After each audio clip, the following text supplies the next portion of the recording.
Our second speaker this morning, unfortunately, was not able to be here because of family considerations. That is the Honorable Claire Schulman, the Borough President of Queens. But I'm very pleased to announce that substituting for Claire, we have the Deputy Borough President of Queens, the Honorable Peter Magnani, who will be next on our program.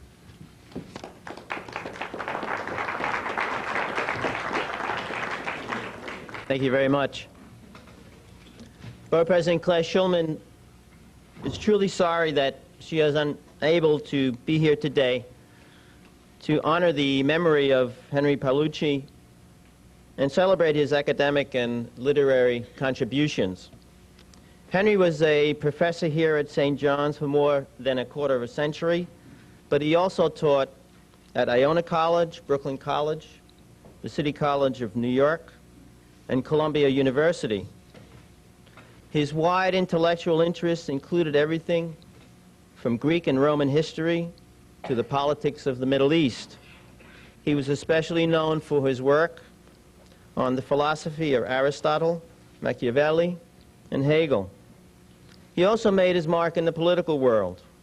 He was vice chairman of the New York Conservative Party, and in 1964, he ran against Robert F. Kennedy and Kenneth Keating as a Conservative Party candidate for the United States Senate. While he was not elected, the New York Times referred to him as the scholarly candidate in the race. Thus, it is fitting that the Bajad Council Henry Paolucci Book Award has been created in his honor. It is even more appropriate because Professor Paolucci wrote or edited more than 25 books on his own on a wide variety of topics. I did not know Henry personally, but in speaking to his friends, I understand he was a kind, gentle, and very intelligent man. I guess he can be best described as a modern 20th century Renaissance man with his interests in history, politics, and music. Today we will hear some of his scores that he wrote with his beautiful wife, Anne. Besides his legacy in these endeavors, he served as a mentor to many students he helped educate, many, as I understand, of whom are here this morning. In closing, this award and this event are fitting celebrations to a true gentleman and scholar. And again, we at the Borough President's Office thank Anne for giving this opportunity to honor a great man. Thank you.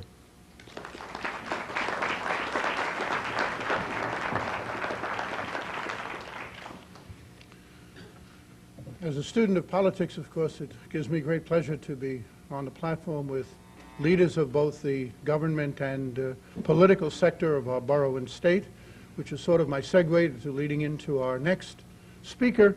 Our next speaker is the Honorable Michael R. Long, who is chairman of the Conservative Party of the state of New York.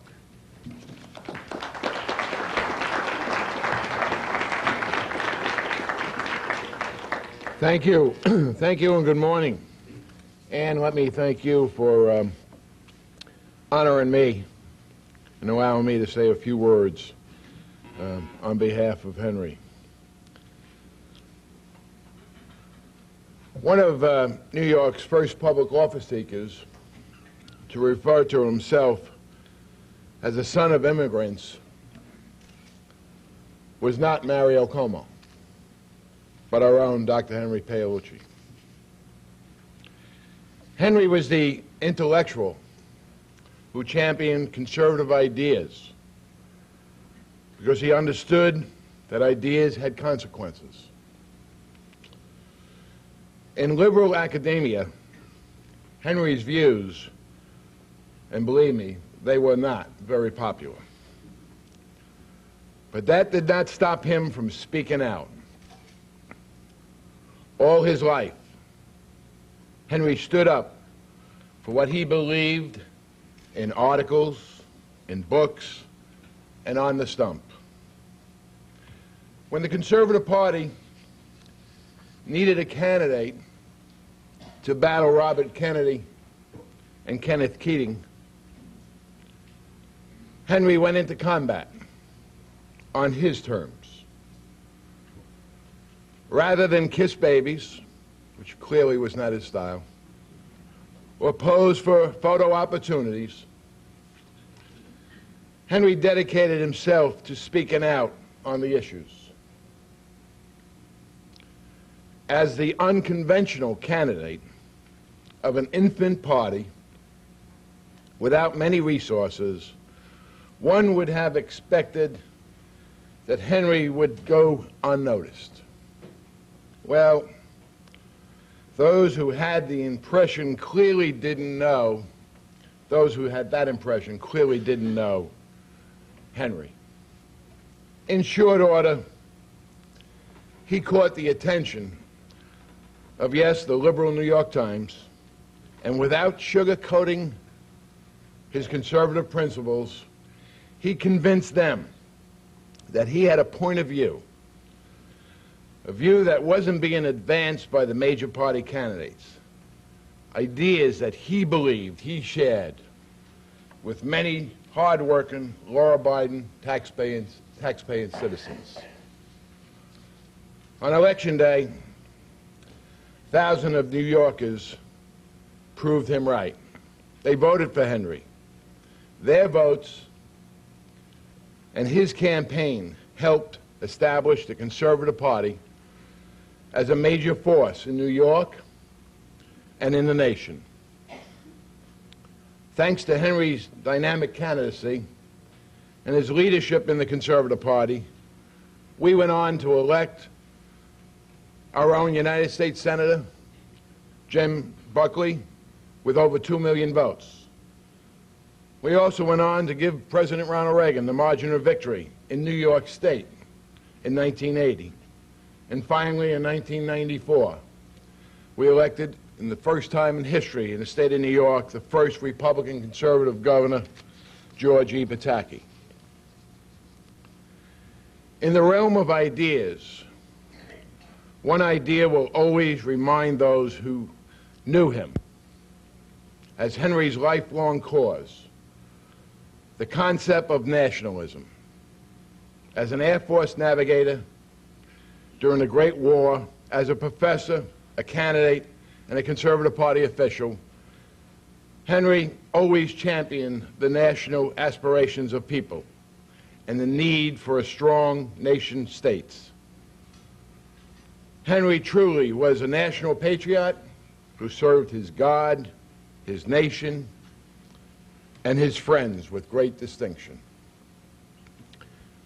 While we will miss Henry and his dedication to our causes, we will always have fond memories of a friend who used his time with us to leave a very favorable impression. We will never forget. So long, my friend. We will miss you. Thank you very much.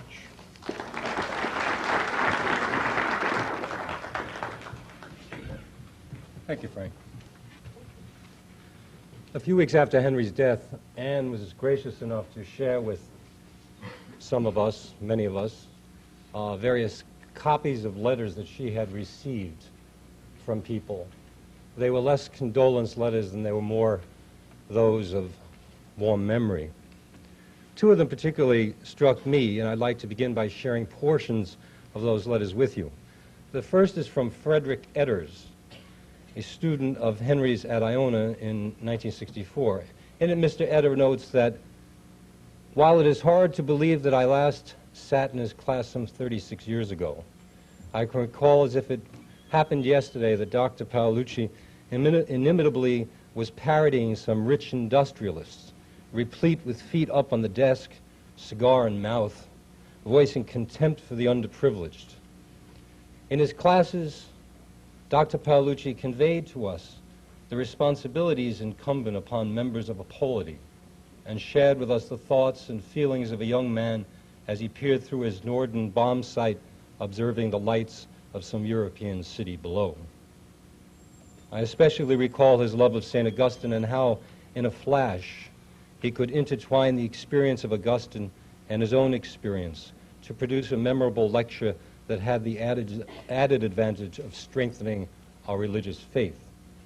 He was, Mr. Eder concludes, an orator, a master orator, who could hold a class enthralled with his insights while enlivening them with a sense of humor which made him all the more believable. I don't know Mr. Eder, but I can concur with each one of those words thrice over. I hope he's here. The second note came from Bob Rosenbaum from the Columbia days with Henry, and who in the late 60s facilitated publication of Henry's prescient book, War, Peace, and the Presidency. Mr. Rosenbaum writes that, "My favorite memory of old New York was during my first summer nights at Columbia, encountering Henry at 111th Street and Broadway, discoursing on Dante, Augustine, St. Thomas, among others. I thought I was in Athens, or at least Hyde Park. The street life of Upper Broadway has not been so elevated since. A little touch of Henry in the night." Well, like Frederick Eder, I became enthralled the first time I entered Professor Paolucci's lecture room. But my introduction came here on this campus as a graduate student not long removed from the mountainous jungles of Vietnam, of free South Vietnam at the time. And afterwards, like Bob Rosenbaum, I heard a touch of Henry's mental music through many a night and many a day. More aptly, I heard entire intellectual symphonies and arias. Because if Cardinal Newman defined his idea of a university, I was granted its actuality, suspended in the air, so to speak, located on the Kreiter House, 9th floor, overlooking the bridge and the Sound. And there I perched myself for years, first as a visiting student, then a collaborator, a very junior collaborator always, on State of the Nation, and a witness to whatever other projects Henry happened to be working on. There in that apartment, Henry and Anne, two generous people of fertile, learned minds and vigorous eloquence, hung great ideas of the good, the true, and the beautiful, apparently from every room and corner, table and cabinet. I would bump into them all the time. And occasionally, they would, on warm nights, hang from the high balcony, watching deck lamps float by in darkness while Henry illustrated in the night air Ptolemaic epicycles, Newtonian abstract rectilinear lines, and then perhaps an apt line from Dante to make his point about the effortless curvilinear nature of phenomena. It was heady stuff indeed, and it was alive, and it was wondrous.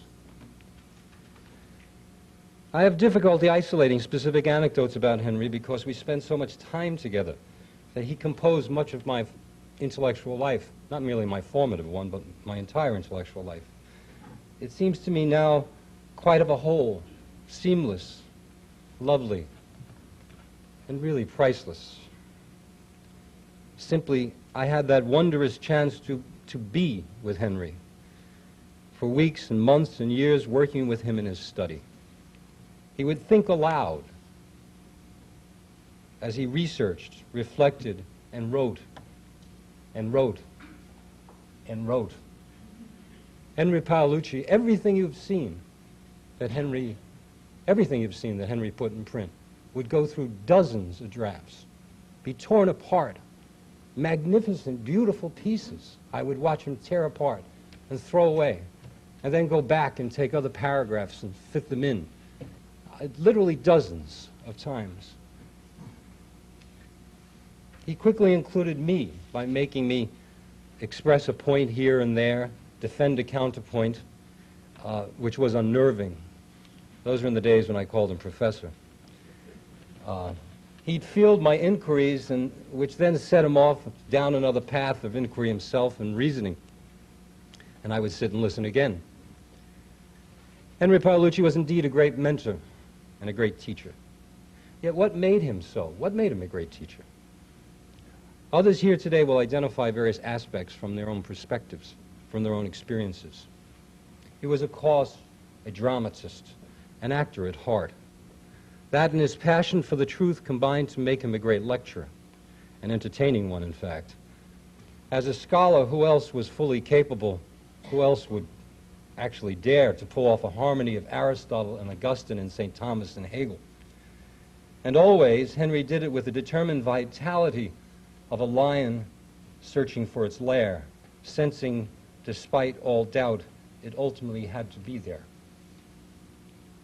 Let me focus here on one essential aspect of Henry as a teacher, his scholarly humility, an aspect that often might have been readily missed by many observers due to his scholarly grasp of so many fields, combined with his passionately stated beliefs and his dramatic flair. As a good teacher, Henry was famous for crediting his sources, introducing the attentive student to many worthy people, a veritable crowd of keen scholars whose rigorous objectivity, dedication to research, and dispassionate analyses marked each of them out as masters of their particular crafts. In giving opinion, Henry often spoke in the first person, singular, but in teaching, he almost always spoke and made reference in the third person, singular.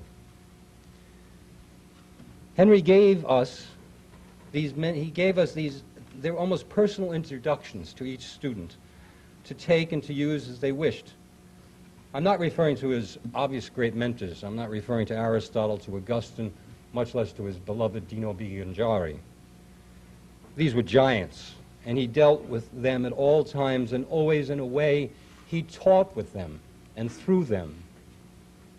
He was in their presence. You were really dealing with them when you dealt with him at his height. Rather, here I'm noting his humility as a teacher at referencing almost constantly a gallery of other scholars who came before him. What a gift it was for a student who noted those recommendations in a book. What a loss for those who simply were mesmerized by him in the evening and didn't put it down. If it was philosophy of science, you must at some point confront Pierre Duhem, he would tell you, Pierre Duhem. And for that, you need to learn French most of the time. Is it ancient Greece? Then don't miss Edvard Meyer, the great Mommsen for the Roman Republic, and never forget the Republic, not the Empire, stands at the height. A catalog of classical learning, if you wish it, go to John Richard Sandys. The quintessence of empirical scholarship and fine prose, go to Maitland, Frederick William Maitland, in whose half sentences are more insights than in other scholars' entire books. Catholic doctrine, read John Adamola and Carl Adam. The references and recommendations would cascade from Henry's mind, covering a wide spectrum of learned subjects. For the history of dogma, he would send you to a German Lutheran, Adolf Harnack. For the history of Catholic dogma, I'd point out. For the history of the medieval Catholic papacy, depend on the Jewish German, Eric Kaspar, he would say. That last reference impels me to note an important aside, I believe. Henry had a profound respect and interest in the Jewish people and the Jewish legacy, as individuals enriching their many national cultures and as a distinct people. The person who missed that aspect of Henry did not grasp him in his complex whole. They did not hear the point and the counterpoint. As he once noted whimsically, how often, after all, do we all talk and study the Hittites nowadays? Let me close thinking of Henry as the man and my friend. He died between Christmas and the Epiphany.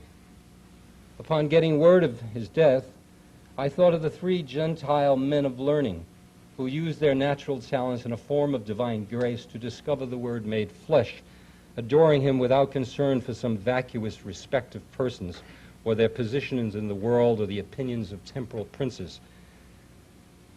They, those Gentile men, persevered searching for the truth no matter what. Henry Paolucci loved that truth.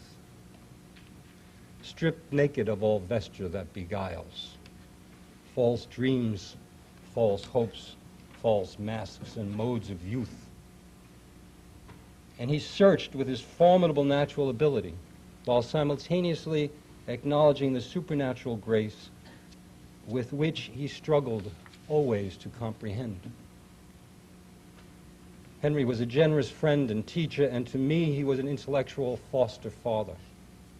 Always He made himself available and accessible, not merely to me, but to everyone who would approach him. And sometimes that was hard for people, because they would stand in awe. Even though he was a man who could understand the most common things and yet fly like an eagle with his Augustinian intellect. It's a characteristic, actually, shared precisely by his lovely wife.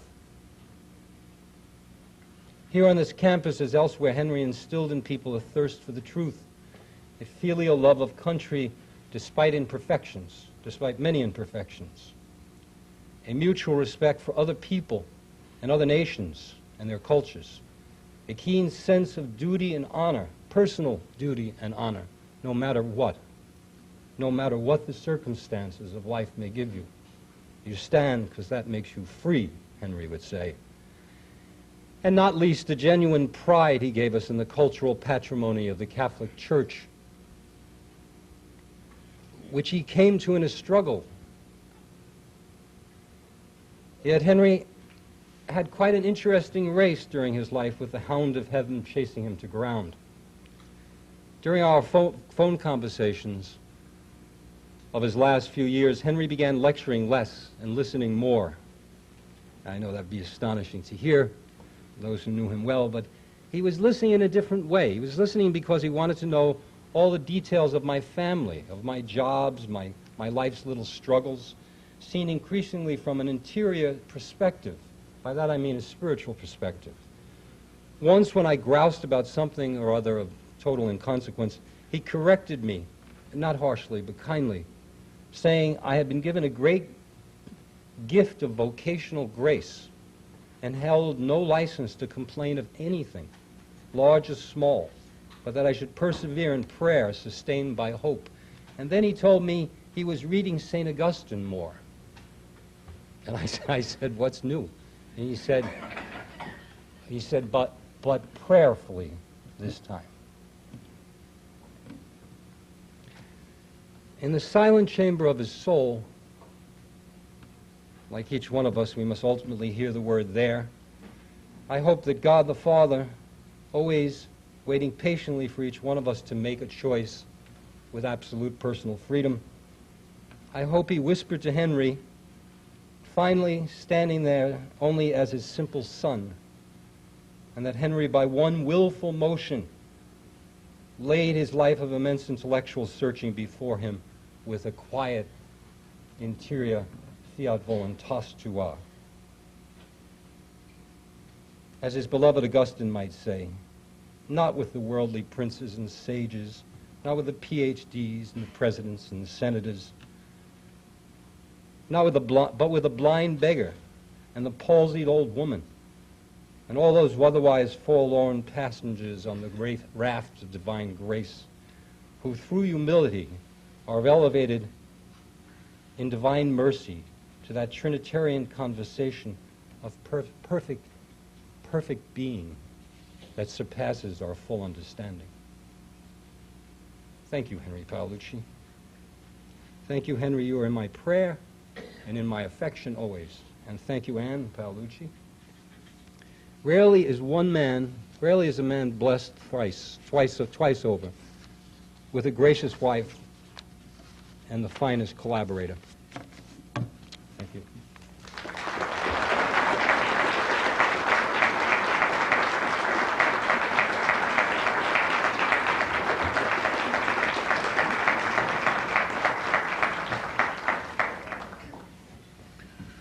We've heard some wonderful, inspiring words from our speakers so far this morning, but let's pause now for a moment and let us hear from Henry. And to do that, may I introduce to you Maurice Edwards, who has served as the artistic director of both the Classic Theater and the Brooklyn Philharmonic.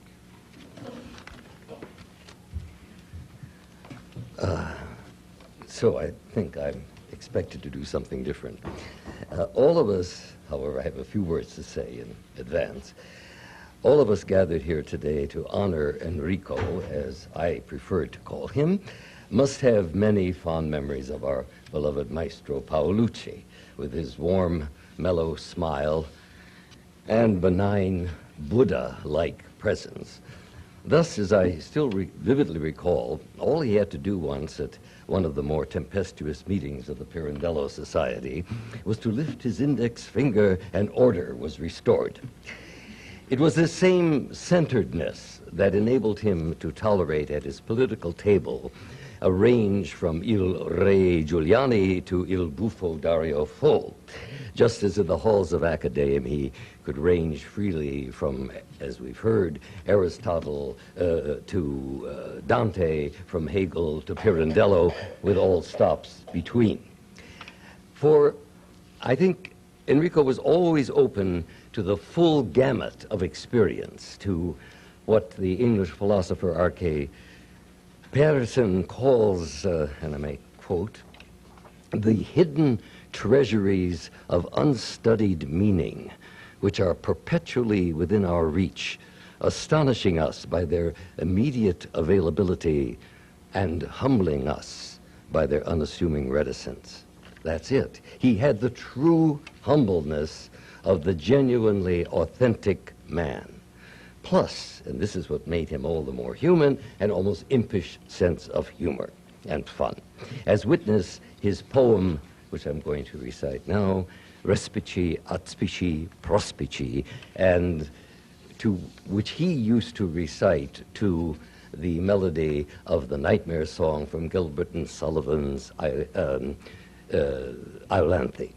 And we shall dedicate this to his beloved wife, Anne.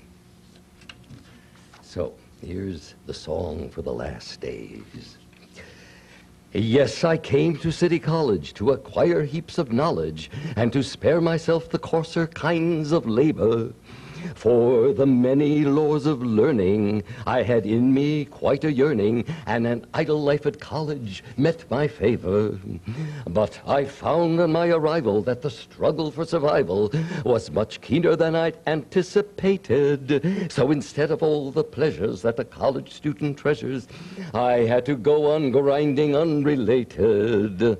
On the day of registration, I was filled with jubilation till I learned about the closing of the classes. Every time I made selections, they would quickly close the sections till my hours were like those of toiling masses.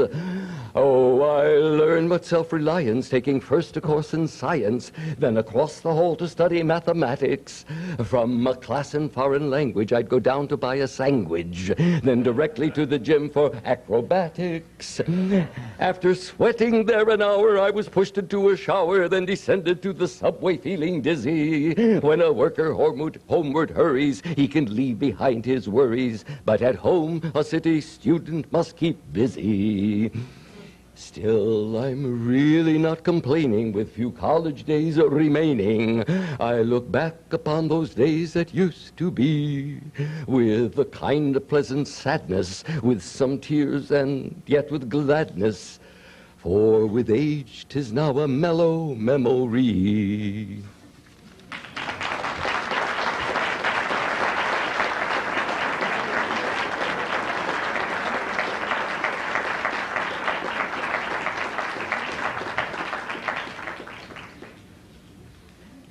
Thank you very much for those inspiring words.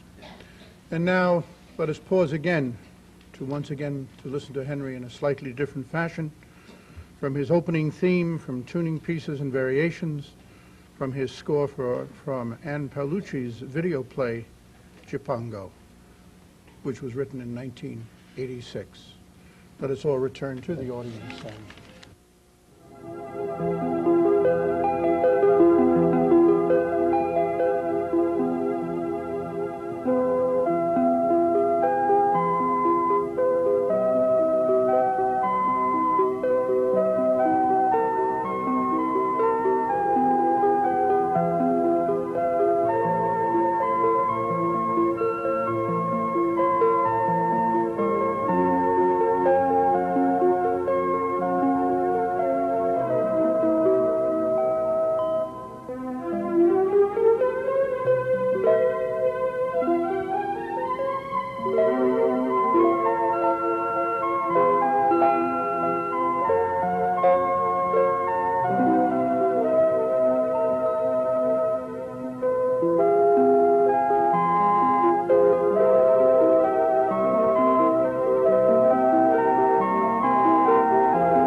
I would like to invite our second group of speakers to join us on the platform.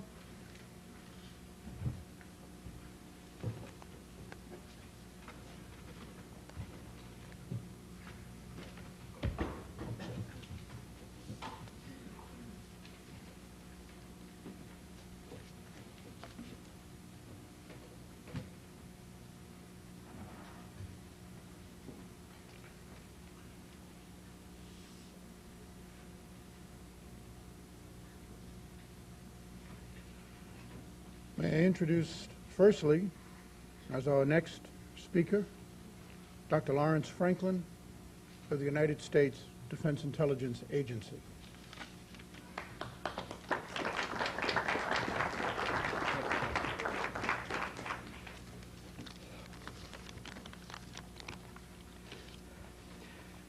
At Mass last night, it came to me why Anne asked me to speak, gave me this opportunity, because I'm a prodigal son. I'm one of those lepers who never returned to thank Anne and Henry for all that they had given me, both academically and personally. And it's just like her goodness to do that sort of thing. And whether or not that's true, I'm selfishly going to do the right thing today, perhaps for the wrong reason, as Henry would like to point out. And that's what I'm going to do, to concentrate on their goodness, not on their academic accomplishments or their fruitful creativity. And painfully aware of my own limitations, I'm not going to engage in any literary illusions or florid discourse. What I have to say is a cry from the heart, not an expression of sorrow, but a shout of joy of having known both of them. Every student, in recollecting their academic background and experience, focuses on one professor who unlocked the keys of the kingdom of how to think and to learn how to love learning. Henry was that for me. I distinctly remember our first meeting. I was a freshman at Iona College, coming into a class of juniors and seniors, characteristically late for me. And he was engaging in a commentary on Coakley's, I think, Horatius, standing at the bridge, defending the Roman rear guard. And everything he said was so intensely said, but for one moment his eyes flickered and met mine and softened as if to say, "It's okay, son, sit down, but be quiet." And that's when it began. My initial assessment, as I thought driving here today, was, and to be honest with you, was that this Roman history course was not like other history courses I had taken. Filled with recollections of the past, impregnated with innumerable dates. This was sheer theater, entertainment. And I intended fully to take advantage of his many philosophical and psychological insights and their referential relevance to current events. I copied everything down dutifully. But I intended to use them and did with my peers, my fellow students at the local Friday night bar sessions. But they immediately exposed me because they had done the same thing. And I tried it on my parents around the dinner table and siblings.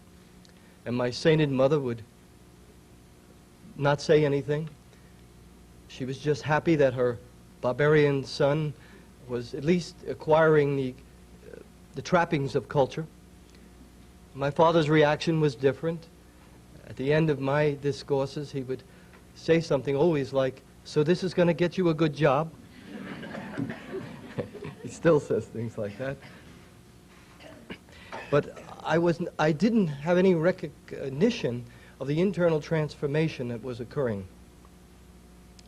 I was a semi-civilized product of the project, streetwise and tough, who could superficially ape erudition, getting good grades because it pleased my parents. It was the right thing to do. But what was really happening was that Henry was giving voice to my emotions, my deeply felt sentiments about country and the goodness and imperfections of our society.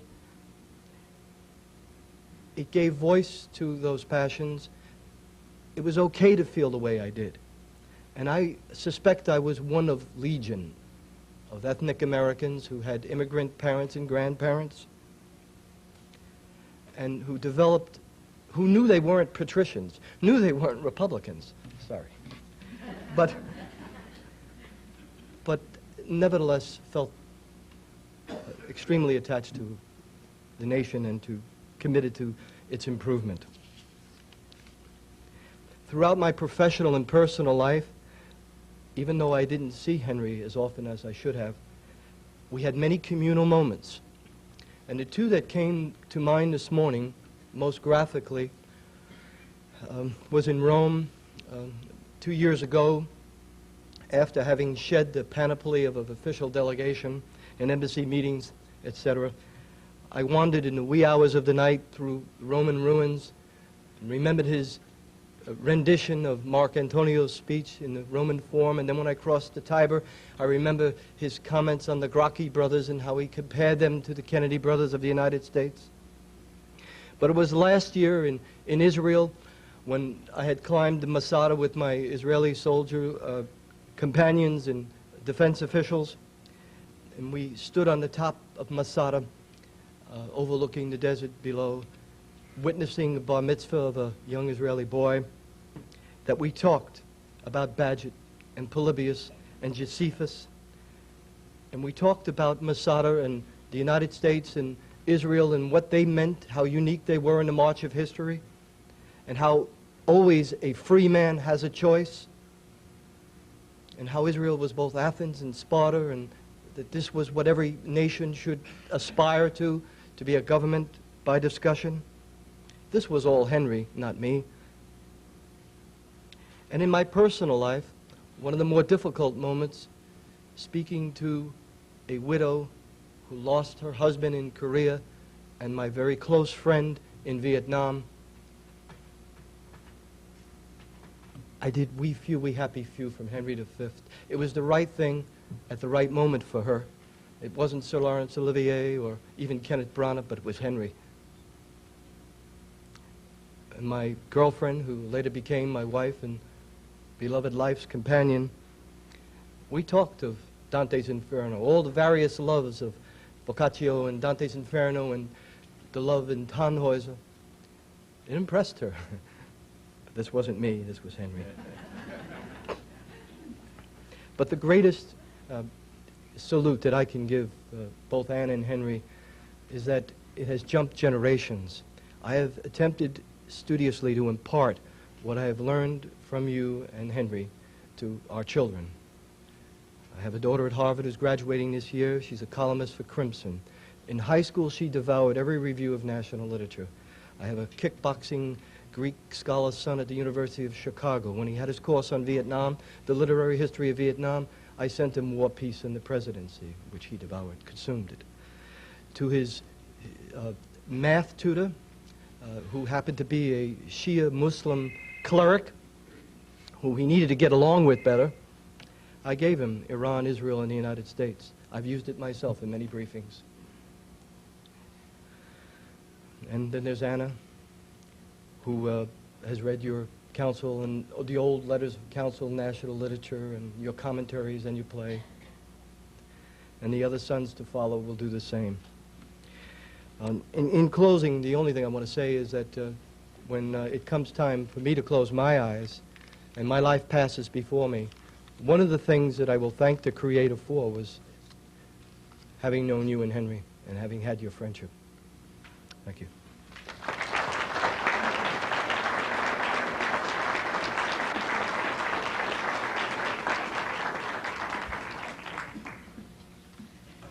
Our next speaker will be Constance Delvecchio Maltese, who, of course, is a close friend of both Anne and Henry, and, of course, a famous artist.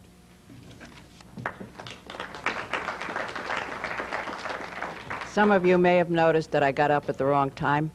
I ran over to Anne and I said, I'm going to sit here behind you because I knew she'd tell me when to get up, and she did. So I'm still relying on the Paoluccis to tell me what to do, when to do it. How I met Henry, the professor as I call him, was years ago, of course, through my husband in politics. But I'm going to dwell on only one part of that, and that's the Columbus Countdown, because that is when I first started to really get involved with both Anne and the professor. The one word that comes up with Henry all the time is the passion that he does everything. He's a passionate man, and when he approaches something, you don't get just words, you get the whole man. And I have to tell you, I was very reluctant to start this Columbus Countdown. I didn't think that I could do it. But Henry, of course, went into the back room and came out with all of these books. I was at their apartment, and of course Justin Windsor was in there. And he started quoting from these books. And of course he got into it. Before you knew it, I thought that I was out there discovering the new world. There was no doubt in my mind that this is what I had to do. And I very laughingly said, well, you know, I'm really a commercial artist. I never did portraits. Who would I get to pose? Columbus is dead, you know. So he said, well, he said the only thing that they ever knew about Columbus was what his son wrote, that he was blue-eyed. He was a fine figure of a man. He turned completely gray in his mid-30s. And all of those pictures that you see are artist depictions. Nobody really knew what he looked like. So immediately I got this vision of going out, find myself a nice, young, handsome Italian fellow, and he would be my Columbus, right? Which is what I did. And after I got that finished, and I brought it over to the Paolucci, I put in there the expo ferens, because that is the way Columbus signed his name on all his important documents. I did my homework. I wanted this to look really culturally correct, even though I had a very handsome guy there. And when I first brought it in, Henry looks at it and he says, Anne, come here, look at this. And I thought, oh my God, what did I do? And he points to the expo ferens, and he had just finished a thesis on that. So I thought, oh my goodness, I did the right thing. I put the right thing in there. And they were so thrilled with this that they said, wouldn't it be nice if you did all of the discoverers like that? I said, oh yeah, nice. It was 1988, and I was going for the Columbus Countdown, which is 92. I said, this took me a couple of months. You know, it's going to take a while. All the discoverers, the research. Not to worry, Henry had it all in hand. You want research, we'll get you research. And he started giving me all of the faxes and the copies of all the different books, all of the things that had to be done. And I just about made the deadline, and I'll bring this to a conclusion very quickly, because I had made 12, and now I figured, okay, we're ready for that calendar for 1992. I got 12 guys, 12 people are going to be in the calendar. And I come, and of course Henry looks at it and he says, you know what you didn't do? You didn't do the older Columbus. I said, but I got a Columbus. He said, do you know, he said, he was brought back in chains as an older man. All of this knowledge and wisdom is here, and he's a battered man, but he still has all of this going for him. And again came out those books. Oh, yes. And he said, somewhere in here, I have to read you this. Somewhere in here there is a poem by Tennyson called Chains. Now I'm only going to do this the way, or I'm going to try the way Henry did this. Chains. Chains for the admiral of the ocean. Chains for him who gave a new heaven, a new earth. As holy John had prophesied me, gave glory and more empire to the kings of Spain than all of their battles.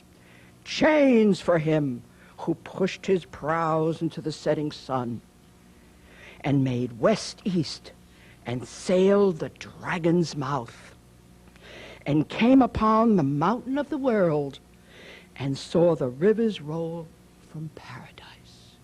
Well, the hairs on the back of my neck stood up right about then, and I said, you're right, I got to do the Admiral of the Ocean Sea, no doubt about it. And there I got my poor husband, and I told him, I can't get anybody else. I need somebody weather beaten. Would you mind sitting for me? So that's how I got my baker's dozen, as we call it. We have 13 now.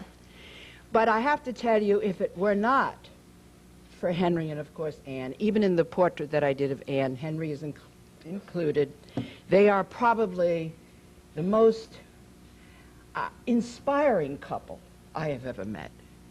They have led me to do things that I didn't believe I could do. And what better could be said of anybody than that? A good friend, a good mentor. God bless. Thank you.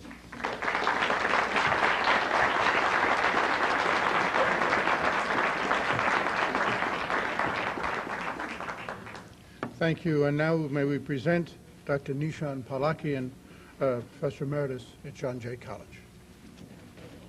After all this, I don't know what there is to say. Mine is a kind of a familiar point of view of everything. Anne and Henry were my close friends, very close. It was about 40 years ago that I first set eyes on Henry Paolucci. He was electioneering in a street near Columbia University on behalf of a Democratic mayoral candidate. I think it was either 59 or 60. A friend I was with said, "I know that fella," and we crossed over from the west to the east side of Broadway and joined the crowd in applause when he finished. We were introduced and went for coffee nearby. Henry and Anne Paolucci lived on 111th Street in Broadway, and my wife Flo and I were 4 blocks north. That proximity of addresses made it easy for us to meet often. My fondest memento of our early years as friends is this strip of photos of Anne, Flo, Henry, and myself. Yeah, you think you can do this, huh? It's obvious from the poses that we were out having a fun time. At my urging, we put 4 quarters into one of those quick photo machines in the South Ferry area. Then each of us hustled in and out of the booth in 3 or 4 seconds so that each of us would be pictured in one of the 4 shots. There's considerable energy and fire in each pose and a touch of youth. See me later if you want to get a close view. There must have been quite a few coffee and sessions at Tom's, our neighborhood restaurant, later known to TV viewers as the Seinfeld Gang's coffee shop. People take pictures of it even today. Later on, when it was break time in the evenings, we would often go down to Vincent's in Little Italy and gorge on calamari, scungilli, and shrimp with hot sauce, and then walk over a block to Ferrara's for cappuccinos and cannolis. Often enough, there were unexpected humorous moments on these outings, as for example in 1964, when Henry ran for the Senate. Recognizing him from his pictures in newspapers, Italian waiters in Little Italy would call him Senator, even after Robert Kennedy had won the election. That was real loyalty. Very early on in our relationship, Henry Ann and I were moving toward full-time teaching. Each of us had Columbia MAs. Henry's master's was on an aspect of James Thompson's profound epic-length City of Dreadful Night, which he amazingly knew by heart. I mean, it was enormously long, and from which he often quoted to illustrate points in conversation. Of course, at the drop of a hat, as others have said here, he could also draw in depth on the wisdom of Aristotle, Hegel, St. Augustine, Dante, Machiavelli, and so many other great thinkers past and present, including the ideas of his great mentor at Columbia, Professor Dino Biganjari. During the 1960s, Henry Ann and I completed the Columbia doctorates as the decade ended. They joined the faculty at St. John's, and I think you heard the path that each took. I went to CUNY's John Jay College of Criminal Justice. As some of you here today know, Henry was of great help to many of his students, colleagues, and friends in reaching their educational goals. He had an uncanny ability to analyze a scholarly project and suggest how it might be planned and executed. After looking over a few chapters of my dissertation, and remember, I'm a storyteller. So after looking at a few chapters of my dissertation, Henry reminded me that what I was writing was not a play, as I had done for my MA thesis in the theater, that was my theater MA. Very politely, he suggested I find all authoritative scholars who had written about my subject and cite them up front, and that was said here before by Dr. Serby. Then he observed I could arrive at a workable dissertation premise and theme. But a project did not have to have a political aspect, as mine did, to interest Henry. He could advise on virtually any subject presented to him for analysis, be it religion, philosophy, science, or literature. Literature, of course, was Anne and Henry's mutual interest. So as a team, they created the monumental learned journal called the Review of National Literatures, RNL. With Anne as editor and Henry as coordinator of RNL, 30 volumes appeared over more than 20 years. The best scholars of numerous national literatures were invited to write for the journal. Imagine what had to be done. How do you find the best? How do you assess the best? And then to round out every issue, they would both contribute major articles to each volume. Russian, German, Canadian, Yugoslavian, Italian, Iranian, Indian, and so many more national literatures were covered. Even the literature of my own ethnicity, Armenian, merited a volume. Before that issue came out in 1984, I had begun writing about Armenian literature and was directing plays in the Armenian language. Henry and I decided to collaborate on a review article for that issue. Our approach was the usual one, that's what he told me before, of gathering what every known scholar had said about Armenian literature. Did Henry know Armenian? No. But the two chief critics who commented most comprehensively on the area had written in French and German, which Henry knew as thoroughly as he did Italian, Latin, and English. He also knew a little Greek and less Chinese. Well, he had those too. The trips to Vincent's for Calamari and Scungilli slowed down considerably when Anne and Henry moved to Queens near their work at St. John's here. We met often enough, however, to plan for the future events and publications of the Pirandello Society, of which Anne was president and I vice president. And Henry, of course, was advisor. We were all productive in one way or another in those years, very productive.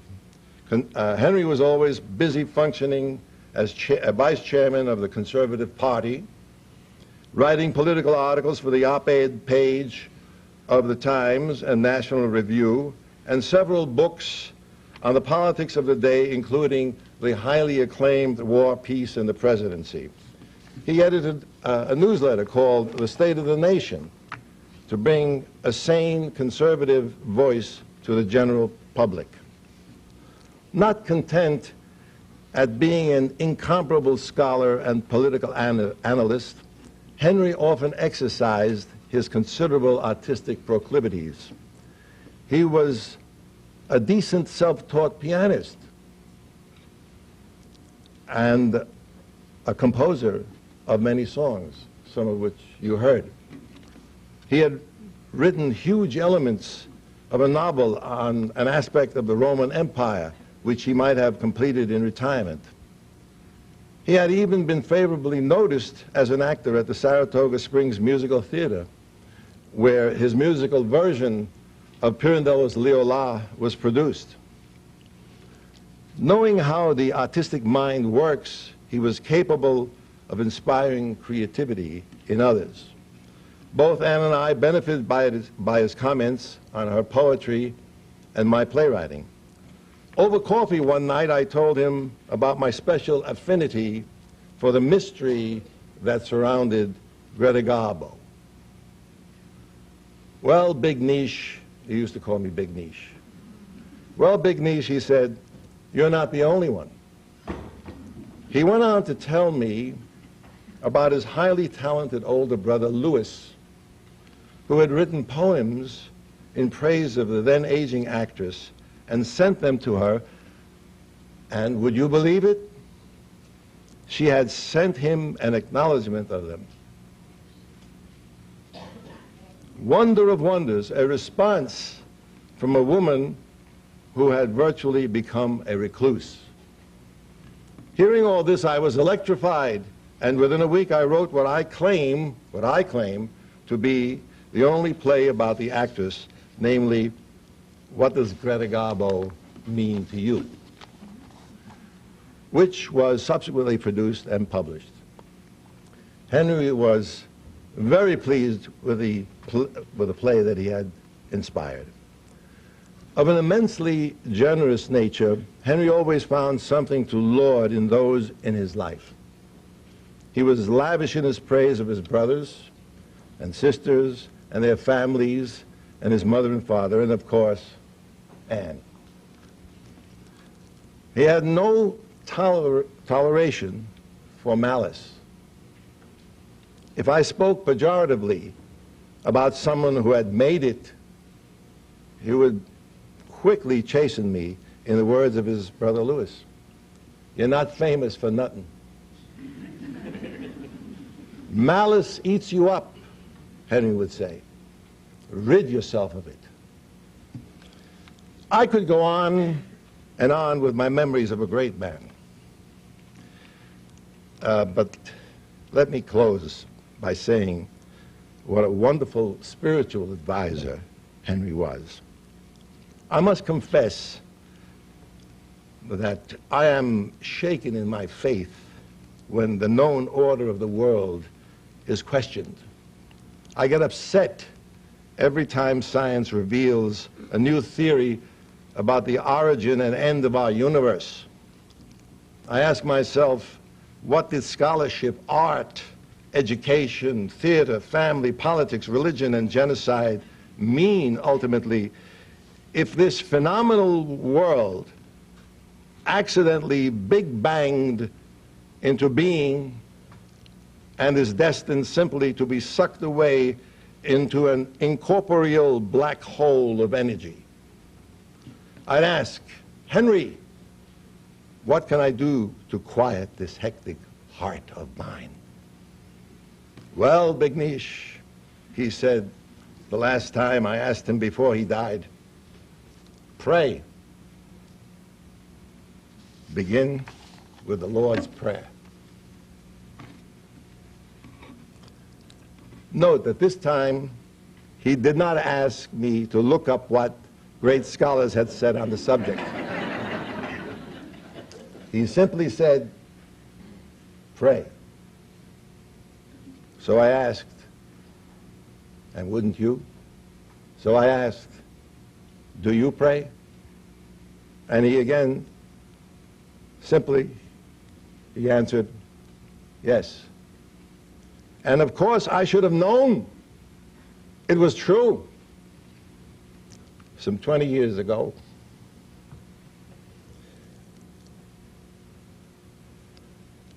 at the height of his brilliant life, he had been confirmed in his Catholic faith at a church in Brooklyn. I was witness to the ceremony, and his godfather was Ray Rizzo, who is here today. Henry Paolucci was a man committed to all he loved, and most certainly to his heavenly Father. Thank you.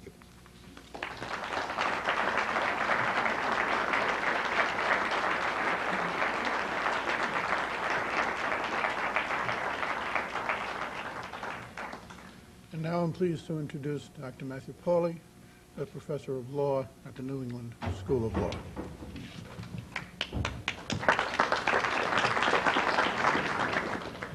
Having heard the splendid orations that have been given on Henry's behalf today, I'm reminded that perhaps I took Anne a bit too literally in her admonition to speak for only 3 or 4 minutes, but I assure you that my words, though brief, are not any less heartfelt.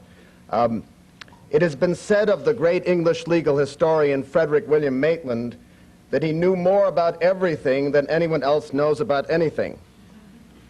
The same can certainly be said of the man we are honoring today, Henry Paolucci.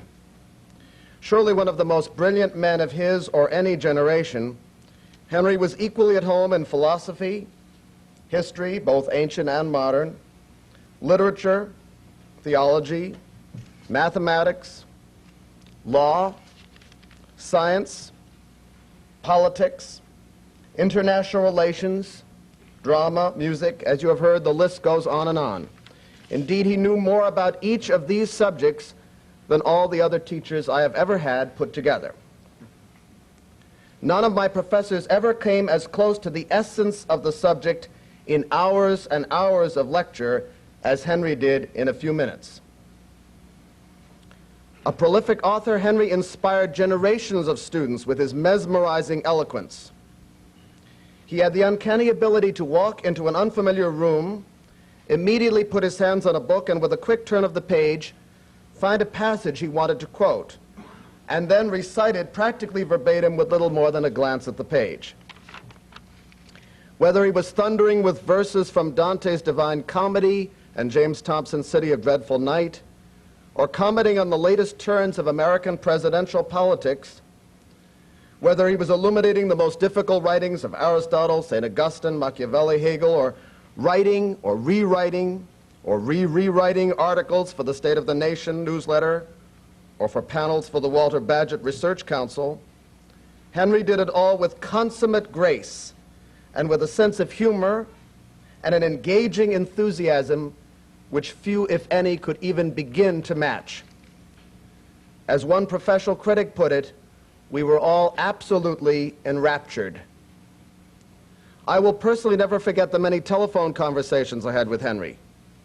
They would begin with one question, for instance, some aspect of a paper I was writing on natural law or reason of state. Soon the conversation would expand into an intellectual dialogue about the history of ideas, and we would literally be on the phone for hours.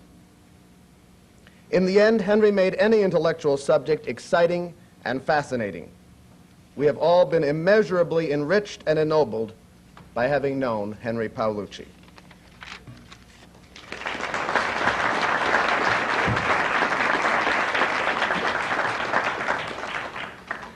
And our final speaker for this portion of the program, the Honorable Herbert W. Stupp, New York City Commissioner on the Aging.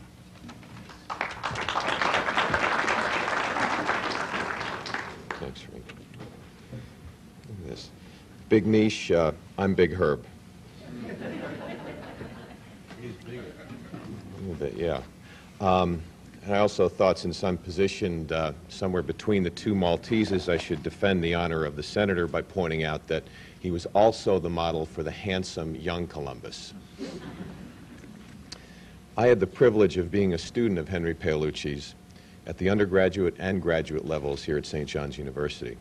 For a semester, I was Anne Paolucci's graduate assistant and can report to you there were no two people I have known who embodied the Renaissance ideal more than Henry and Anne.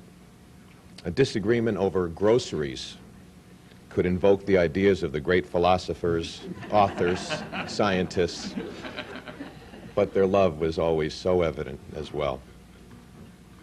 A class with Henry Paolucci was an hour or two that can still be savored half a lifetime later. The purveyors of sleeping aids should have known about Henry, because if their product could work during his class, it could really work anywhere. A course on Hegel and Marx could or might make some undergraduate eyes glaze over, but with Henry as your professor, you were quickly swept up in a maelstrom of intellectual consciousness. Using hilarious impressions of public figures and great scholars, including those never recorded on tape, for example, Plato, Henry drew on his encyclopedic knowledge and his wonderful sense of drama to bring these figures and their ideas to life. We do not wish to compromise the sovereignty of the U.S. at this time. I can hear as if it were yesterday. Coming from a German immigrant family, my Kissinger may be a little better than Henry's, but it's certainly not funnier. Even students who disagreed with his iconoclastic conservatism loved his classes, appreciating his deep knowledge of the last several millennia's great thinkers from left to right. Though he would properly correct and instruct students, including me, he was even more interested in catching his students doing something right and praising them.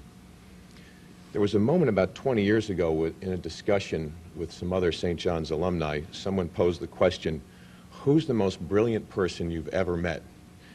And just as my mouth was opening, my colleague and I answered Henry Paolucci in one voice. Henry was the most learned man in such an amazing array of subjects relating to government and politics. You've heard that already. He was perhaps the foremost scholar in the nation on Hegel and was renowned for his writing on St. Augustine, Machiavelli, Dante, and his piercing analysis of Henry Kissinger. Always, his thought was original, and his most controversial claims had corroboration, usually from the subject's own writings. So many scholars believe that Marx's ideology flows from Hegel, but Henry proved, I think, that Marx really stood Hegel's writings on their head. He did it alone, but oh, so convincingly. This kind of depth in one discipline is all one could expect from the run-of-the-mill genius. But I remember reaching in after Henry had just recently concluded a 9-hour phone discussion about astronomy. Today, we've already heard, and we'll hear more renditions of some of Henry's musical compositions. He was a playwright himself and an important force, as you've heard, in Anne's Council on National Literatures. Henry Paolucci never received the attention he deserved in the media age. Sure, he was featured on the New York Times op-ed page several times, but had there been an unbiased TV network during the 60s, 70s, 80s, and even 90s, Henry would have been a national celebrity as a regular participant in those now ubiquitous talk shows. The Paolucci personality would have been perfect for the cool medium of television. Imagine Henry on Nightline debating a Marxist or a World Federalist, or bantering with Ted Koppel himself. He seemed content to wield his influence in other ways, through his classes and his students, through his colleagues in academia, and through his party. He commanded the respect to nudge presidents, governors, senators, and many who aspired to those offices to consider his views and to do more for Henry's conservative compatriots. My mind's eye recalls Henry lecturing the likes of Bill Buckley, politicians and fellow professors, with all paying rapt attention to an idea or goal he was touting at that time, perhaps his innovative notion of a single-term 6-year presidency well before anyone was considering additional term limits for elected officials. To get someone's attention, and I know there'll be some recognition of this, he might call them buddy boy. That was much gentler than a third-person admonition for which he used Jack, as in, you think you can get away with that, Jack? If Henry could have directed today's proceedings, he would have foregone the personal praise and hoped that we would discuss and advance some of the principles he held dearest. One of his strongest concerns was for the sovereignty of the American nation-state and for the preservation of the system of nation-states. How will we manage without Henry to guide us in an age when huge reserves of capital can move from one part of the globe to another by the click of a mouse or the touch of a button? How would he react to the euro? And would he be concerned that those unique European states, I know he'd be concerned, those unique European states, and perhaps even those wonderful cultures, were morphing into one generic state of mind? Our national union, upon the strength of which the security of our freedom ultimately depends, is indeed gravely endangered by the excitements of our time, wrote Henry Paolucci in 1968. Many Americans, far too many in the ranks of our intelligentsia, seem to have lost confidence in its reality. Fortunately, enough Americans and some key leaders accepted the warnings of Henry Paolucci and others so that the most serious threats to that security and the national union have been bested. But as new challenges to our sovereignty and our interests emerge, how I wish Henry were here to offer his commentary and to cajole us from citizen to head of state to do the right thing, drawing on the wisdom of the framers, Walter Bagehot, and so many other great scholars. We know Henry would be for preserving the nation states and their prerogatives, and we certainly know he would be, as always, the fierce defender of American national interests. But we're all at a disadvantage without him to interpret some of the pitfalls and threats to our sovereignty that will surely be posed by technologies that are still emerging and some not yet invented. I have a wonderful memory from my senior year here at St. John's when the newly named Department of Government and Politics sponsored a debate on foreign policy. I was the student teammate to Henry Paolucci, and we first argued the left-wing side convincingly before returning to our genuine sentiments. A debate with Henry on your team is like a relay race with a handoff to a gazelle. To me, it was the academic version of playing the outfield alongside DiMaggio and Mantle. 15 years later, though I was an adjunct teaching a solitary 8 a.m. class, I was given an office by Chairman Frank Levenis. I was thrilled to discover that I shared this small, book-chocked room with Henry. Sharing a university office with Dr. Paolucci might be akin to sharing a universal training machine with Arnold Schwarzenegger. A bit intimidating, to be sure, but an opportunity to pick up knowledge and inspiration. All of his works, I'm quoting here, all of his works indicate an extraordinary personality, at once highly complex and profoundly simple. Passion and austerity, tenderness and severity, all fused in a nature of almost terrifying honesty and candor. That could have been lifted from a book jacket of one of Henry Paolucci's books, but it's actually from the biography of St. Augustine, who had no greater champion than Henry. So today, let's toast this extraordinary personality, and as he kept alive the flame of his mentor, Dino Bigangiari, let us keep close the memory of this great teacher, towering intellect, and wonderful friend, mentor, and father figure. He comforted me on the death of my mother in 1996 with one of those profoundly simple but powerful concepts. He told me that he had now more intimate relationships with family and friends who had passed from this life, because through prayer, communication was now instantaneous. Let us pray for Henry. Thank God we were his contemporaries, and ask him to help us gain the grace and blessings that he surely secured for his own self. Thank you, Anne. Thank you, Tim.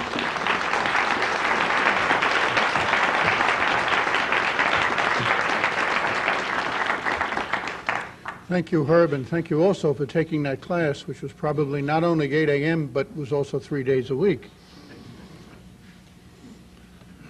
We've heard many more wonderful words from very dear and close friends of Henry.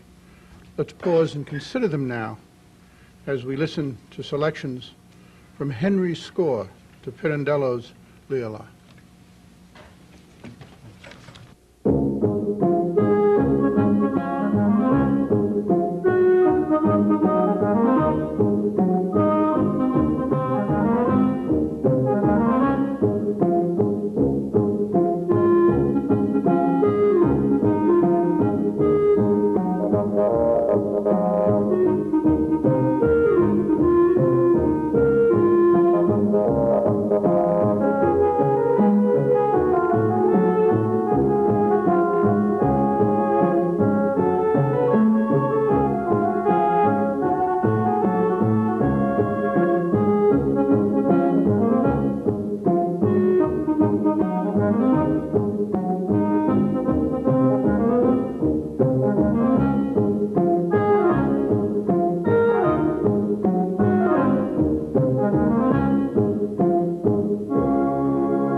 I could ask our final group of speakers to join me on the platform.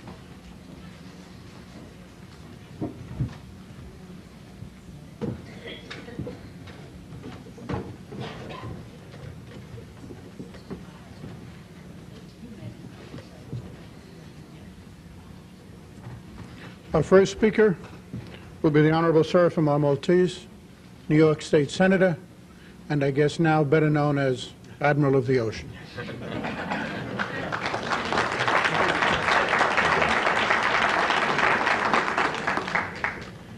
Certainly, all of us sitting here, friends and colleagues, loved ones of Henry and Anne, now, I think, despite all the years of knowing him and how close some of us thought we knew him, realize that he certainly was a multifaceted giant. Listening to the recollections and the nostalgic remembrances of Henry, I'm sure has all of us thinking back to remembrances and recollections of Henry and time spent with Anne and Henry. Listening to my colleague Herb Stupp, and just paraphrasing something he said, he made genius run-of-the-mill. There's absolutely no question. He made genius seem run-of-the-mill. Oh, can you hear me now? Yes. Okay. I was just saying that Henry made genius seem run-of-the-mill, and he certainly did. I think back to first meeting Henry and Anne in 1964 when he was considering to run for U.S. Senate, and remembering after looking at his very, very impressive qualifications, wondering what type of an intellectual Henry was, and remembering that Henry made, as I say, genius seem not only run-of-the-mill, but seem like commonplace.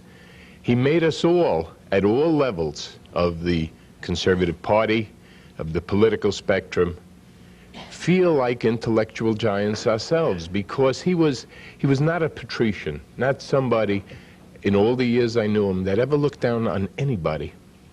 Somebody who you almost, as he quoted all the philosophers and the scholars, he made you feel like you knew them too, and you recollected them, just as he did. Remembering, as Herb and some of the others, and Mike and all, echoed what Henry did, and Henry's acting, if you would, Henry's imitations, as he would echo some of the phraseology and as was said earlier, some of the statements that, of course, he was not present and that were never recorded. You had to smile. I think back to Henry, who was certainly a fierce defender of our nation and our country, and just to paraphrase Dr. Franklin, who perhaps didn't hold that Athens and Sparta were equal, but that Athens was foremost and that Sparta was in readiness, as our nation should be prepared and ready and with their loins girded. But Henry was more than that. Henry was a good friend. I'm known by many of my friends as an optimist, and yet Henry would face the fiercest fight with optimism, even when they were losing battles, obviously. And then, and I remember well in 1984 when I ran for Congress and lost, by the time Henry finished, he had convinced me that the best thing in the world was for me to lose this race that I had looked forward to. And you know, looking back, he was absolutely right. Looking at this room with the friends from the different periods of Henry's life makes you realize even anew, it wasn't only periods of his life, it's all the facets of his personality, the fields that he was so foremost in. Henry and Anne Paolucci, close personal friends really now have become beloved by Constance and myself. You've heard my wife Constance say what a motivating force both of them have been to her in her career, just as they were in my career. I'll miss Henry, but Henry will be with me. Henry has been with me these many years. And just to take perhaps a phrase from Dr. Harrington, certainly we could do no worse than fly by the stars and fly by these two very heavenly stars in our lives, Henry and Ann Paolucci. Thank you.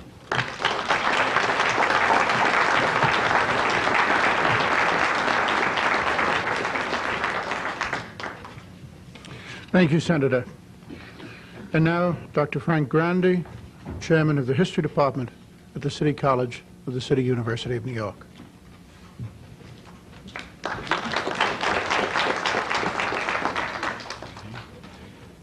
As has been quite evident from the talks today, everybody who has ever come within the intellectual orbit of Henry Paolucci has had their lives transformed. Even those who stayed for only a short time have undergone a great change. I have been fortunate in having known Henry for a long time. I first became aware of him when I was still an undergraduate at the City College of New York in 1956. I was majoring in English, but I was also interested in history and political theory. And two professors at that time mentioned that I should get to know him.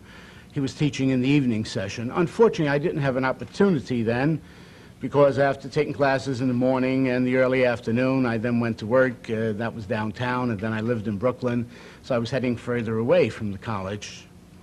The following year, in 1957, after having graduated from the college with a degree in English, but having become a teaching assistant in the Department of History while taking my graduate work at Columbia University, I first met Henry.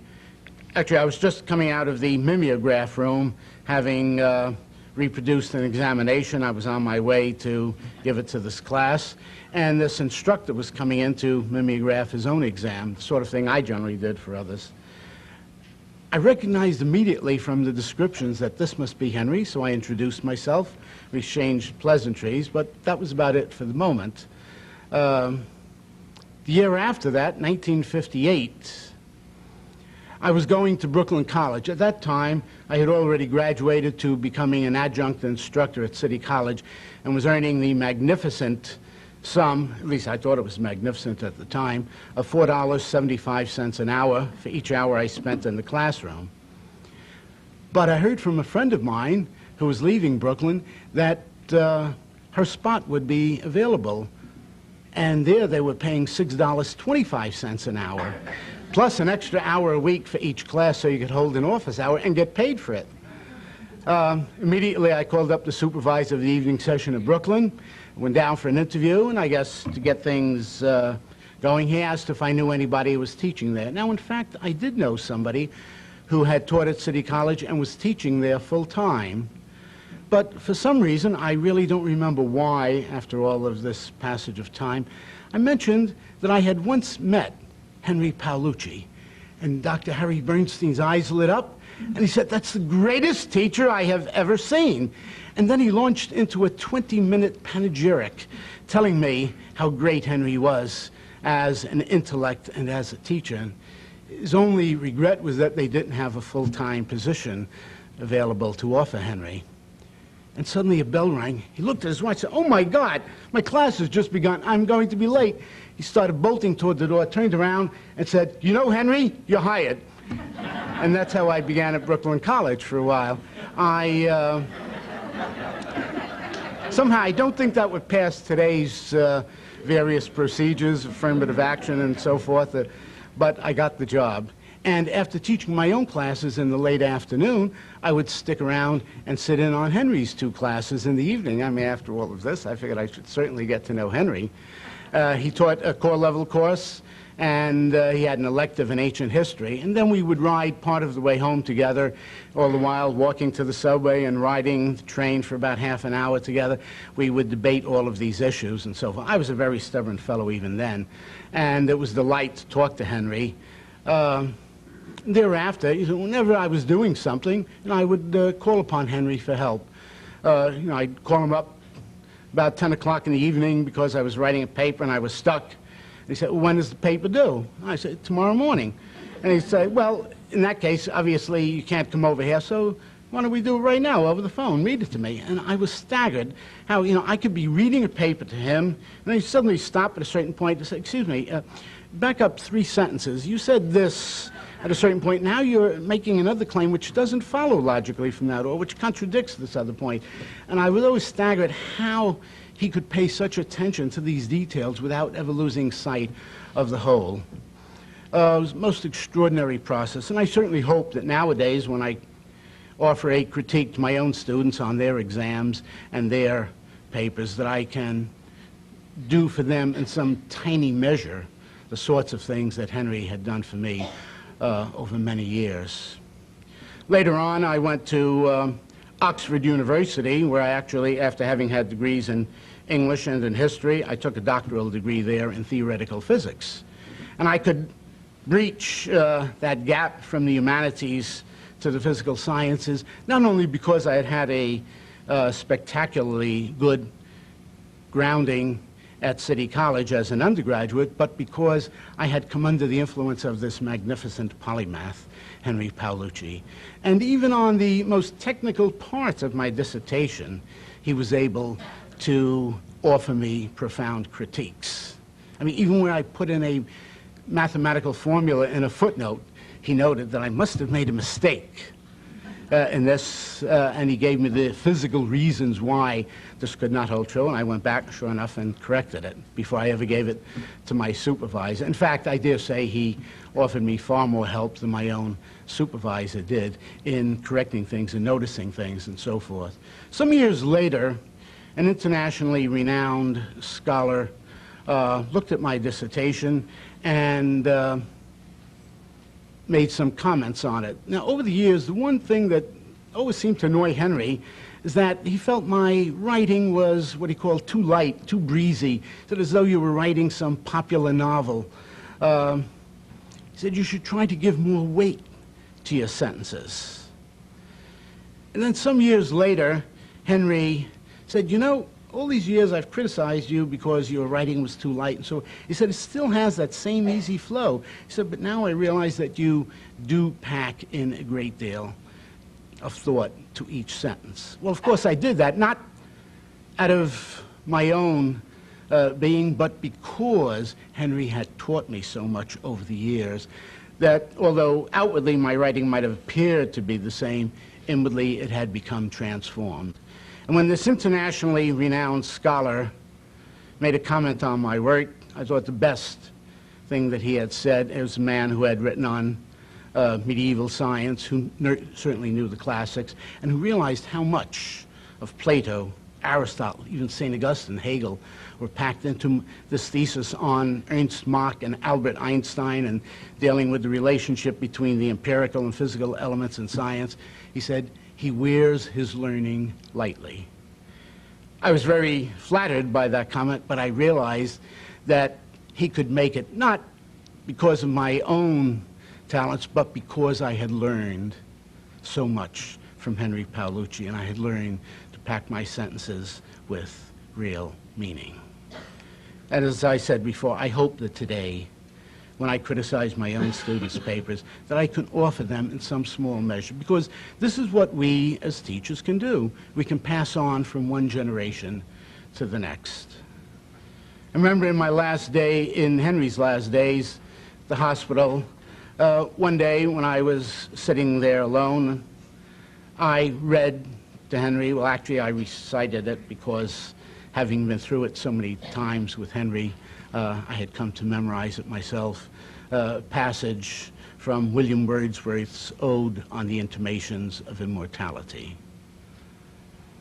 Our birth is but a sleep and a forgetting.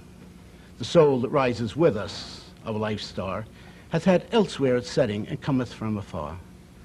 Not in entire forgetfulness and not in utter nakedness, but trailing clouds of glory do we come from God, who is our home.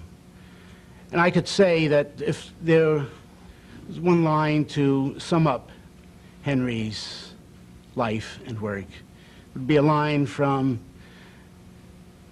the 18th canto of Dante's Paradiso. Ezio al vero son timido amico, temo di poter vivere tra coloro che questo tempo chiameranno antico. If to the truth I prove a timid friend, I fear to lose my life among those who will call this time ancient. And I certainly hope that all of us who were privileged to learn from Henry will continue to pass on his heritage to students who in turn can pass it on to theirs through the generations. That is my memory of Henry. Thank you.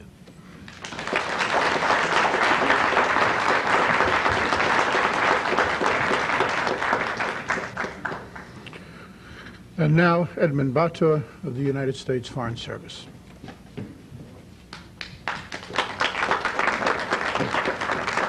Retired Foreign Service, that is. I can hardly add to the tributes paid to Henry today, all well-deserved. He was indeed an intellectual giant. I first met Henry Paolucci 30 years ago in Italy, a perfect setting for a Renaissance man. And Henry, of course, was just that. A man of great knowledge on many subjects, as you have heard here today. A born teacher, philosopher, political thinker. We remained in contact over the years, and I came to regard Henry not only as a sage analyst of the world around him, but a compassionate friend whose understanding of human nature and persuasive ability to argue rationally often awed his listeners. They awed me, no doubt. It certainly did the faculty at the Institute for International Studies in Belgrade, Yugoslavia, when he preached to them on the foibles of Henry Kissinger. I'm sure that many of you have heard Henry on this subject. Henry and Anne Paolucci visited Yugoslavia in 1974 while I was still posted at our embassy in Belgrade. As they toured the country, gathering material for Anne's next issue of the Review of National Literatures, I suspect that those with whom Henry came in contact learned as much about the politics of America as he did about Yugoslavia, the former Yugoslavia. Before leaving Belgrade, an ever thoughtful Henry, who as a house guest was using the room of my young teenage son, who was then away at boarding school, insisted on leaving a gift. Always the educator, however, Henry left a map and a series of clues so that Zachary, if he wanted the prize when he next came home, would have to work for it. A game, a lesson, well worth the effort. Henry took every opportunity to teach and to learn. When he came to visit us in Kuwait in the later years, 21 years ago, his probing mind was again ever active. Kuwait was the country where a young Yasser Arafat, in exile, founded the Al-Fatah party of the PLO. Some of his companions still lived there, notably Khalid al-Hassan, with whom contacts were discouraged for those of us at the embassy. But I could arrange for Henry to meet with him separately, which I did. Henry later wrote an account of his interview with al-Hassan in his State of the Union newsletter. It provided scholarly insight into Zionist attitudes towards the Palestinian Arabs from the point of view of a Palestinian leader in exile. Henry was always able to put matters in proper perspective between the Palestinians and the Israelis. And as an astute scholar, Henry was continually interested in the opinions and political motivations of others. As a teacher and friend, I owe a great deal to Henry for his political realism. He was always able to provide timely lessons in what he called, in his book, War, Peace, and the Presidency, the restless vigil of freedom. He was referring, of course, to integration in freedom through the nation state, the United States in this case. And it demanded, as Henry wrote, a union of free and equal men, which will eventually demand of all its citizens an act of ethnic alienation as well. For Henry, non-ethnic patriotism was the most worthy of aspirations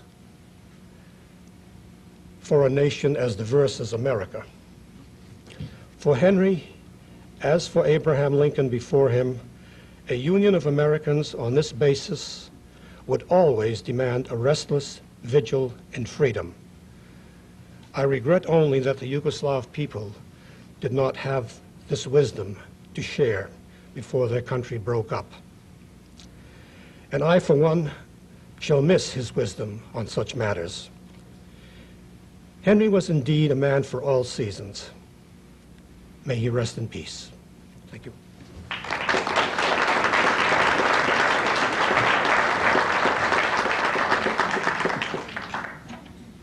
And our final speaker, Ronald Docksai, Vice President for Federal Government Relations for the Bay.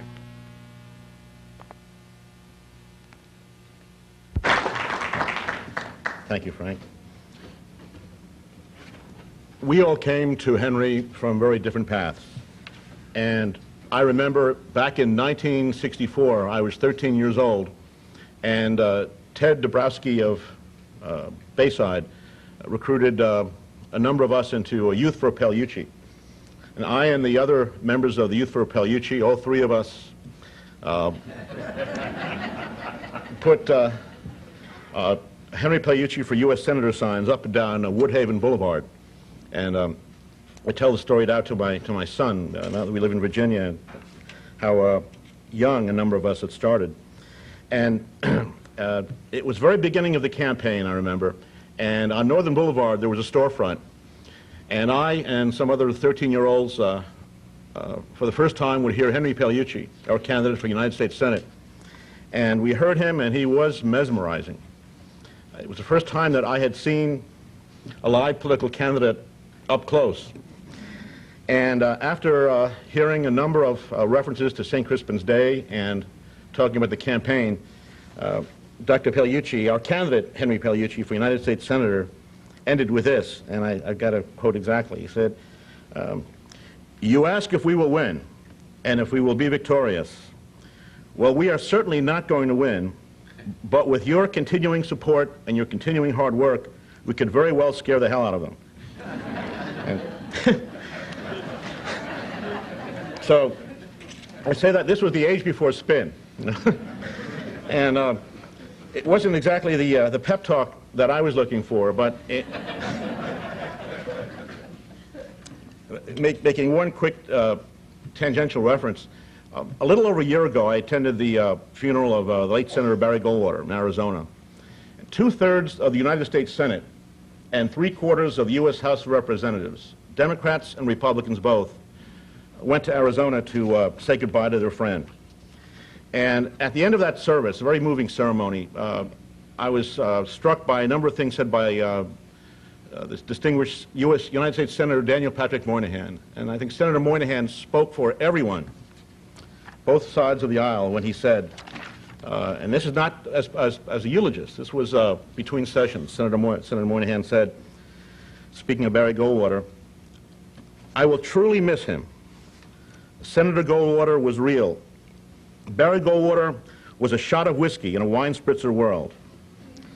And I think of that, and the obvious corollary with Henry, when you make reference to Henry's incorrigible honesty, even as a politician seeking your vote, he was honest. And to use Starbucks vernacular, in a world of skinny cafe lattes, Henry Paolucci was double espresso.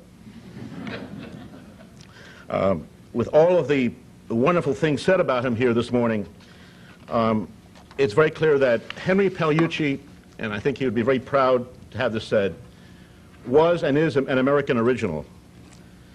And yet in the history of Western thought, we know that there was one other. And this is why all of us who proudly wear the moniker of former students of Henry Paolucci know the maxim, buy one, get one free. And what I'm talking about, obviously, is Henry Paolucci and Walter Bagehot. You've heard a number of references here today to Walter Bagehot. Walter Bagehot, who founded and for many years edited The Economist and many folks don't know, edited the original National Review. He was also a banker, a political thinker, a philosopher, and a London literary critic. William Gladstone called him, quotes, England's most versatile genius. And Benjamin Disraeli, Gladstone's opponent through much of his life, Benjamin Disraeli thought likewise, saying, so much theory and so much practice in politics have likely never come so powerfully from a single mind, though Mr. Bagehot will never be elected to public office, lacking the necessary personality deficiencies. And you can start to see the parallel. Henry Paolucci and Walter Bagehot lived and taught a century apart. But Walter Bagehot and Henry Paolucci are intellectually and spiritually one and the same. And this is why it's more than a fitting privilege to be asked by dear Anne to announce the annual prize, which will be the annual prize commemorating the life and work of Henry Paolucci, which will also carry with it the name of Walter Bagehot. And I add as one tangent that my wife and I visited the grave of Walter Bagehot in Langport, England in September, and there will be a permanent stone in Langport, England, commemorated next October with the name of Henry Paolucci. He's kept the faith.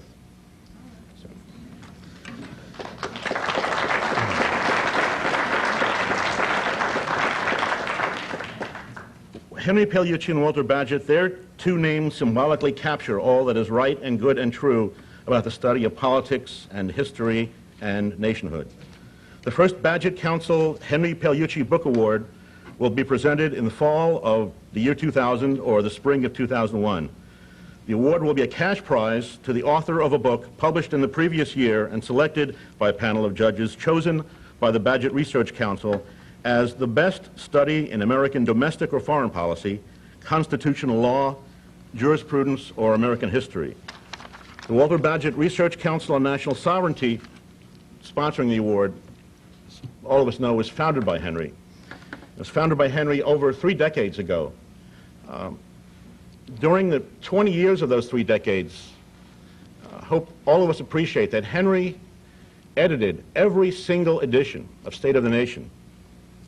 Every issue of that State of the Nation newsletter, for all of us, and the numbers of us have plagiarized from it over the years, Henry and Ann put all that together, often thanklessly, and I've seen it cataloged in 3 or 4 libraries out west, and now with the age of the web, I wonder how many places around this world. Henry's legacy is carried on in so many other ways, just with a connection with State of the Nation.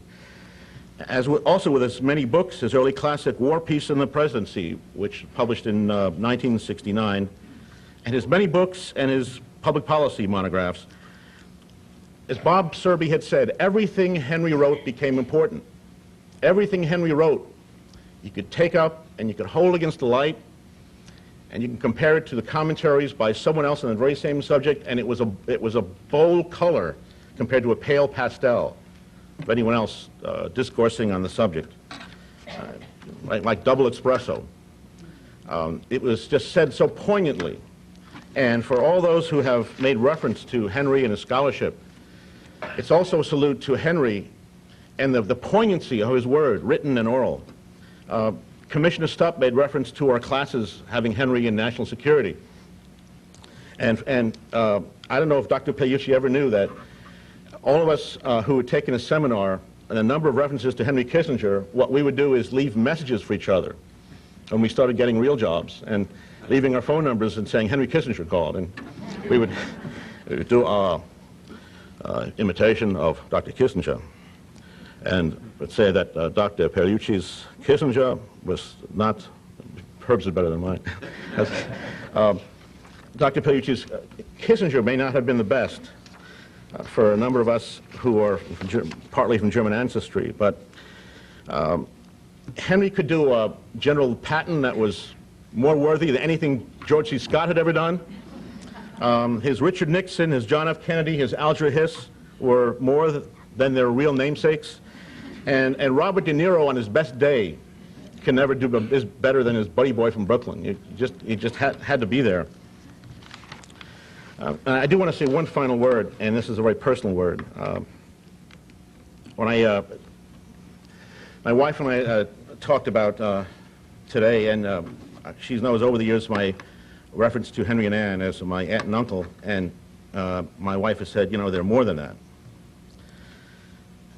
And not something I ever told Henry during my years at St. John's, but somehow he had learned how very much my stepfather was opposed to my going to college.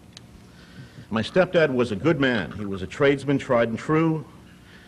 He never tired of reminding me, though, how very much more productive many kids were my age who had full-time jobs at the New York Sanitation Department.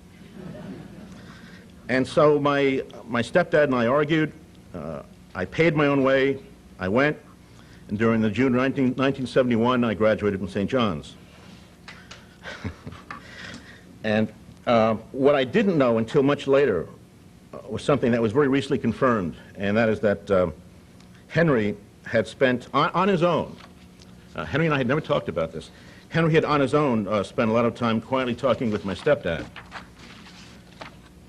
My stepdad, who had never himself set foot on a college campus, and who had his own legitimately personal reasons for considering college frivolous, I learned that Henry, in all the talking with him, and of all the emphasis on what we do at St. John's, was able to get through to him in a way no one else did.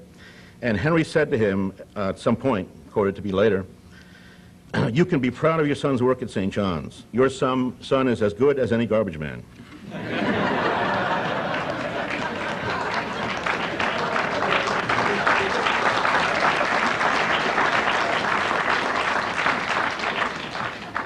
And so, you know, another person might not have understood the words, but my stepdad treasured them.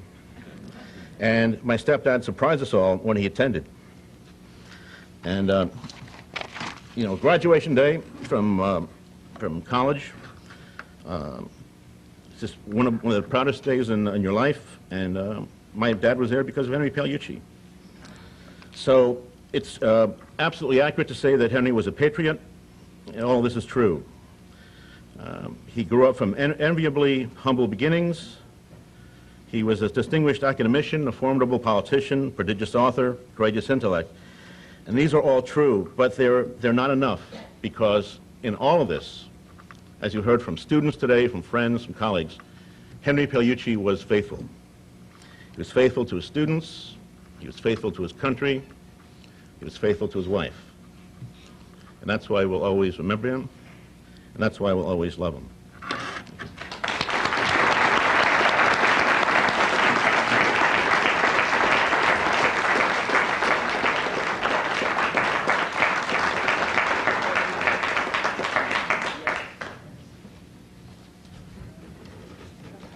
We approached the end of our program, and Anne had asked me to make a few concluding remarks or closing remarks. Problem is, of course, at this point, what do I say? I could do nothing but mirror the words that have already been spoken by so many of Henry's past students, because although I never had Henry directly as a teacher, all of us who worked with him were indeed his students. And so I think I'm going to forego any lengthy comments at this particular point, because it's already been said, and it's probably already been said in a far more erudite manner than I would be able to do it. But at an earlier occasion, in a memorial mass for Henry, Anne had asked me to be one of the eulogists. And at the time, not being used to doing that sort of thing, I had to figure out what would I say. What I decided to do was to choose a few words which sort of epitomized Henry to me.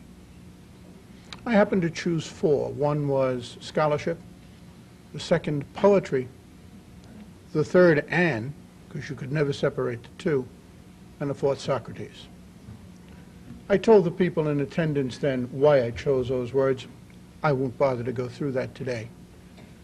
But I remember many years ago attending the funeral of a brother of a colleague of ours up in Westchester County.